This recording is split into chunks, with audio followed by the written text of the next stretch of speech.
The man who shot Officer Hatley was no stranger to law enforcement. Curtis Ware had a criminal history dating back at least to 2003, beginning in Ada County. He had 22 cases against him before he served prison time in Idaho for forgery and eluding an officer.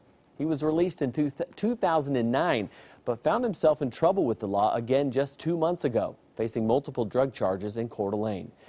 And we are told Ware was back to his old habits the night of the shooting, selling drugs. 2 other men were in the car with Ware when the shooting happened. We spoke with one of them tonight.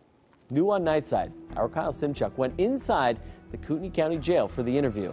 And Kyle, the man behind bars, says he was just there to buy drugs and that Ware told him he didn't want to go back to jail. Oh yeah, Aaron. Eli Darby described Ware as a guy who was rough around the edges, but not the kind of guy who would shoot a cop. Now, Darby told me he's thankful Officer Hatley is still alive.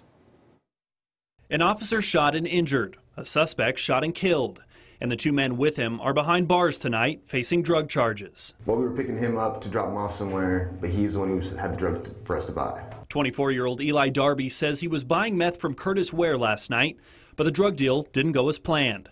Coeur d'Alene police spotted their car parked on the wrong side of the street. He approached the vehicle, asked for IDs, then he asked if he had any outstanding warrants or anything like that. And what'd you guys say? I didn't have any, Trent didn't have any, and I'm pretty sure Curtis said no.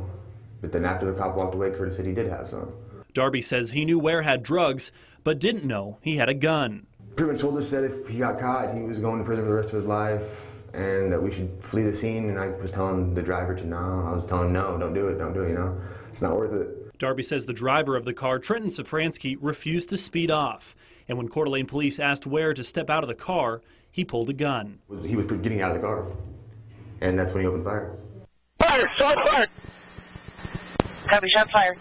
Darby says he regrets what happened last night. He wanted to share this message with Officer Hatley and his family. I'm sorry for what happened. Didn't need to happen like that. And I wish I could have done something different to maybe stop it. Or yeah, I mean, I don't wish it upon anybody. He was just doing his job and he got caught in line of fire. Well, Eli Darby and Trenton Safransky are both being held inside the Kootenai County Jail on drug charges. Their bonds have both been set at $15,000. Live in studio tonight, Kyle Simchuk, KXLY4 Nightside.